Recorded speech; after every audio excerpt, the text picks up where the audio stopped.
l'épreuve orale L3 donc de français. Alors, je ne sais pas si parmi vous, il y en a qui l'ont passé cette année. Voilà, si c'est le cas, n'hésitez pas dans le chat à raconter comment ça s'est passé en quelques mots, les questions qu'on vous a posées.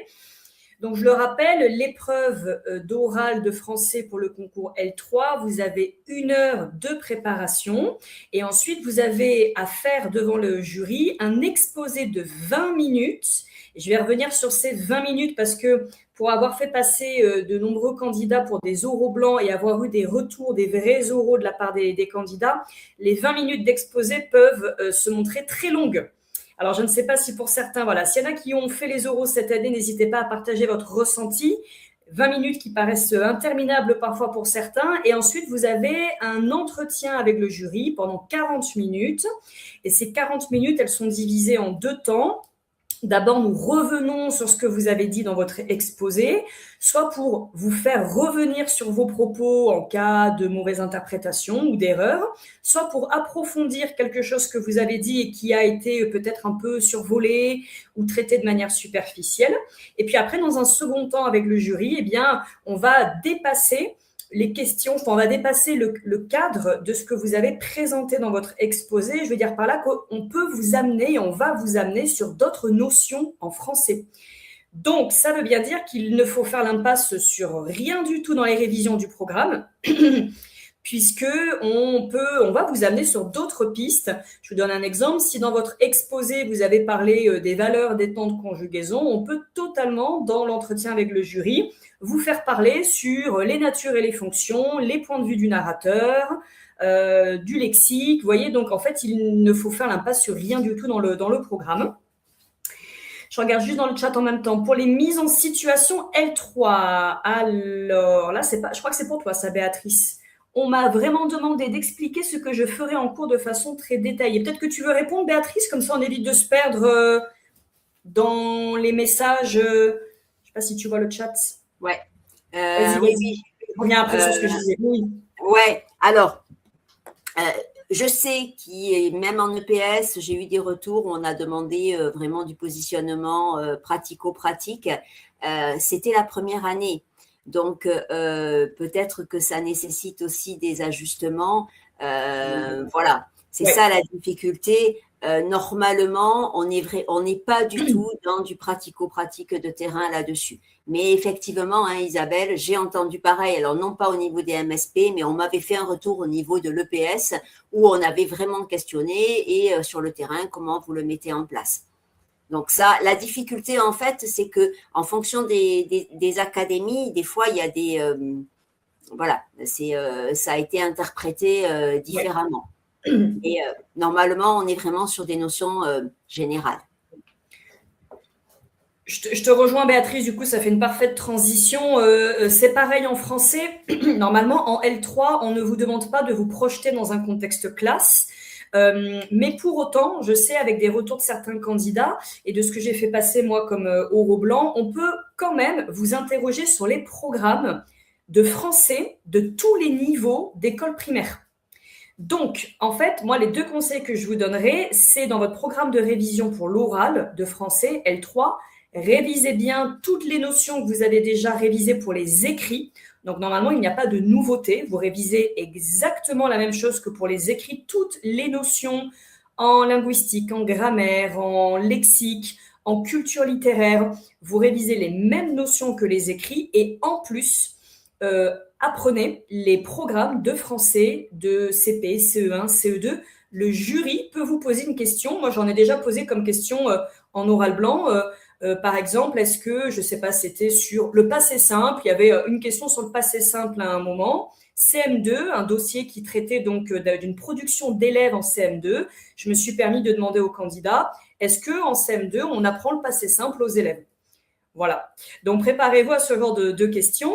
C'est aussi dans le but de voir voilà, si vous avez quand même été un minimum curieux, curieuse, pour savoir concrètement sur le terrain ce que vous allez apprendre à vos élèves en français, je parle pour ma matière, dans vos futures classes. Alors, on sait très bien qu'à la rentrée, vous n'êtes pas tout seul devant une classe à temps plein. Vous rentrez après en master, vous êtes accompagné, mais malgré tout, eh bien, vous devez montrer au jury que vous vous projetez déjà dans le métier et que tout ce que vous apprenez en français, le côté hyper théorique des écrits, vous allez après le mettre en pratique dans vos classes. C'est pas juste des notions qu'on révise dans des bouquins et qui vous serviront à rien plus tard. Au contraire, tout ce que vous apprenez, vous, en tant que candidat, vous allez après le transmettre aux élèves en classe, alors en adaptant évidemment le contenu, ce sont des petits élèves, mais voilà, c'est aussi pour voir si vous êtes capable de transposer un savoir et des notions que vous avez bachotées pendant des mois en contexte pratique devant une classe. Alors, on ne va pas vous demander de construire une séance, on ne va pas vous demander d'animer un cours sur le passé simple devant le jury, c'est pas ça, mais on peut vous amener à réfléchir sur comment telle notion s'inscrit dans les programmes. D'ailleurs, du coup, parce que je pars un peu dans tous les sens, pour les oraux de français, je ne sais pas si vous le saviez, mais vous allez avoir deux types de sujets. Deux types de sujets plutôt axés sur la linguistique, donc vous allez avoir une production d'élèves, une petite rédaction de 7, 8, 10 lignes, avec après ça, en principe, des documents officiels, des BO, des programmes, des aperçus de manuels scolaires. Et avec ces deux choses-là, ces deux documents-là, vous avez après des questions. Les questions sont davantage axées donc sur grammaire linguistique, lexique, étude de la langue. Ça, c'est le type de sujet numéro 1. Type de sujet numéro 2, beaucoup plus littéraire. Vous avez un texte littéraire et à partir de ce texte, vous avez des questions et vous devez construire un exposé par rapport à ça. Donc là, c'est pas au choix. Il y a des élèves qui m'ont demandé est-ce que c'est au choix les deux sujets ? Non, ça n'est pas au choix. C'est vraiment au petit bonheur la chance. S'il y en a qui sont plus littéraires que linguistes, on croise les doigts pour que vous ayez le sujet littéraire et sinon l'inverse, on espère aussi. Toi, tu as eu, Isabelle, un poème. Est-ce que tu te rappelles le nom de l'auteur ?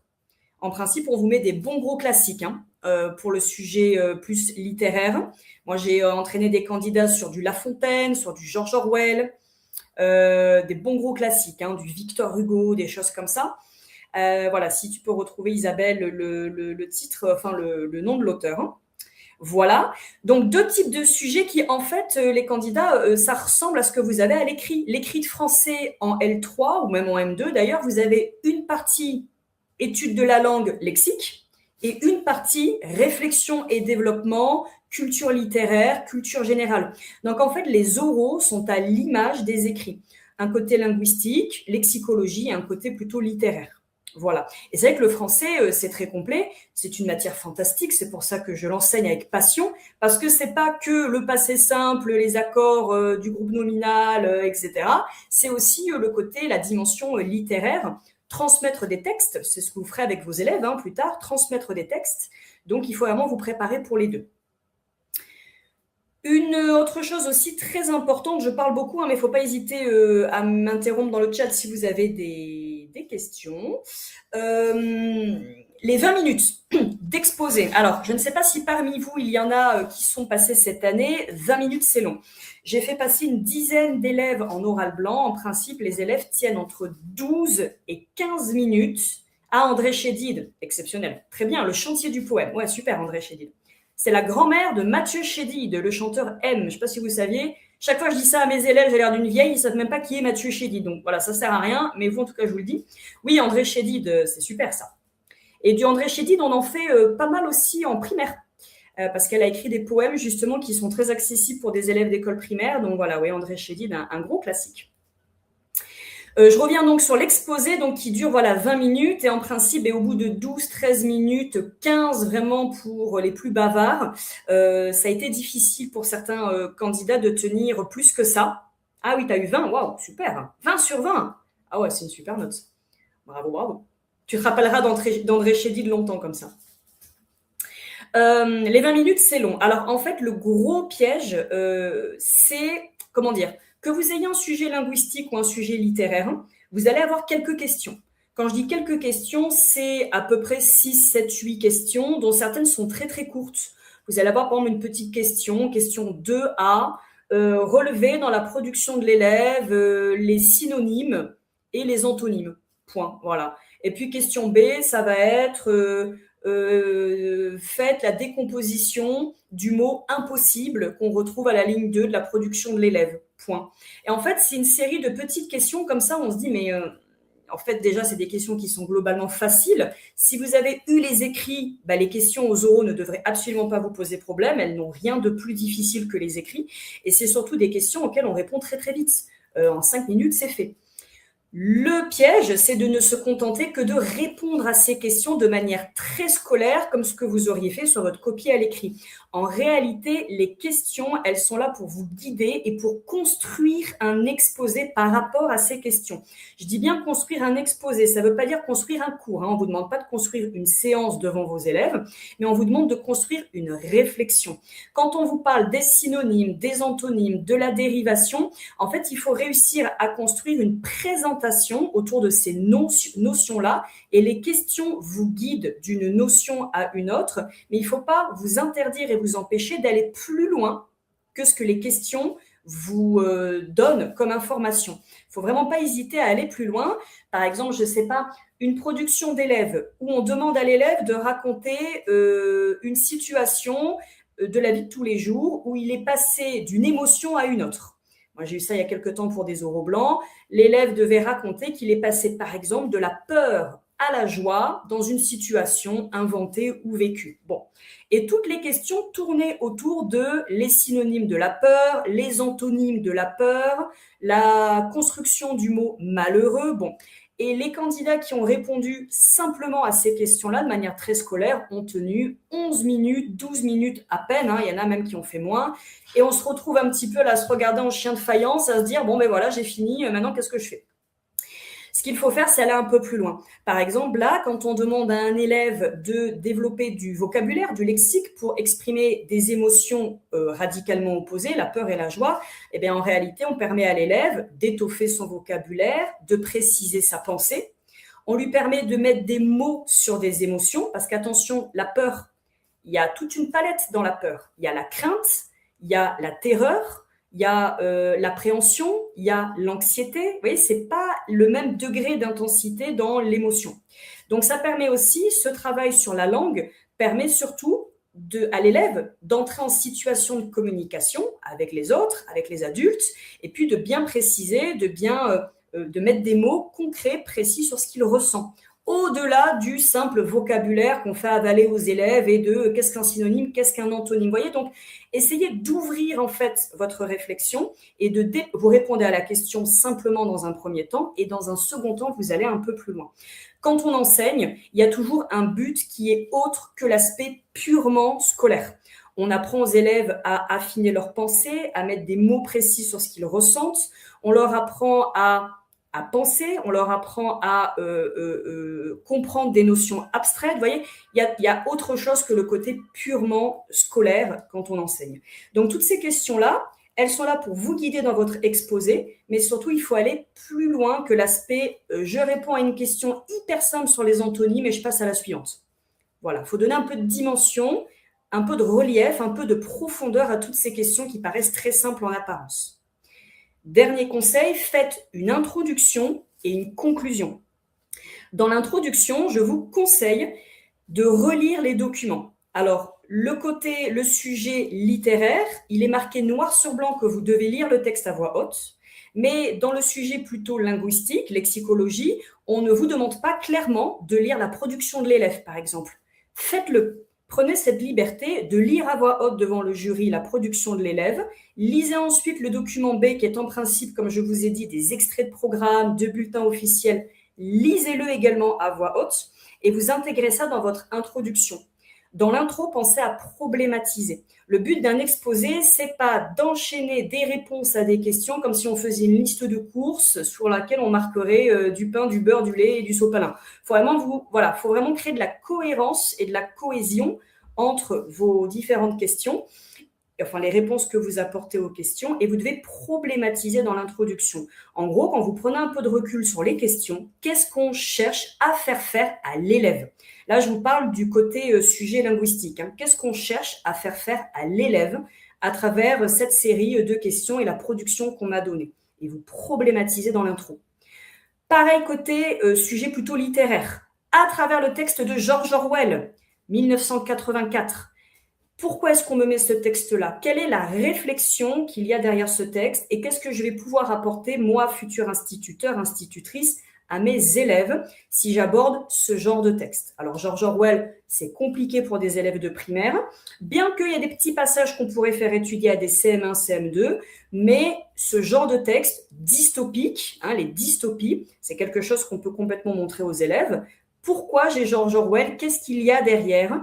Quelle interprétation je fais du texte? Et qu'est-ce qui est intéressant dans ce texte, à part le côté hyper scolaire des questions qu'on me pose? Alors attends, je lis. En leçon de français en M2, il faut aller aussi loin. Ça, c'est plutôt pour toi, Béatrice. En leçon de français en M2, est-ce qu'il faut aller aussi loin? Je connais déjà la réponse, mais je te laisse quand même répondre. Donc, voilà, j'ai vu le nom de la tête de Coralie. Non, pas du tout, du tout, Voilà. du tout. En leçon de français M2, alors tout ce dont Coralie vient de vous parler, ben, vous l'avez au niveau des écrits. Voilà, c'est au niveau du M2. Mais pour les oraux français M2, on est vraiment sur de la mise en œuvre de classe. Donc, en fait, ce qu'il faut comprendre dans l'enseignement, dans la conception des concours et dans ce que vous allez devoir faire, c'est que toutes les connaissances de Coralie qui sont théoriques, notionnelles, que l'on vous enseigne, que l'on vous demande pour les écrits et que l'on va vous demander pour les oraux L3, sont la base pour pouvoir mettre en œuvre un enseignement et savoir ce que vous apprenez aux élèves. On ne peut pas enseigner le français à des élèves de cycle 1, cycle 2, cycle 3 si on n'a pas un minimum de base théorique en français. C'est ça, en fait. Donc, le concours M2, en fait, on vous demande les bases théoriques au niveau des écrits, pas de côté au niveau de l'oral, c'est la mise en œuvre, parce qu'en septembre, vous êtes dans la classe. Le concours L3, écrit, on est dans le théorique. À l'oral, on creuse le théorique, mais comme l'a dit très justement Coralie, il y a un pont, toujours des petits ponts qui se font avec la classe. En fait, on part d'une situation de classe et on va demander en maths de le calculer en faisant des suites, ce genre de choses. J'ai vu des sujets comme ça, Théo va développer. Mais on est en lien avec la classe, mais on ne vous demande pas de mise en œuvre. Parce qu'en L3, vous allez faire 2 années d'INSPE avec le nouveau master. Et donc, là, vous allez être formé au niveau donc, de la didactique. Donc, la réponse est en M2, non, on ne va pas si loin dans les oraux.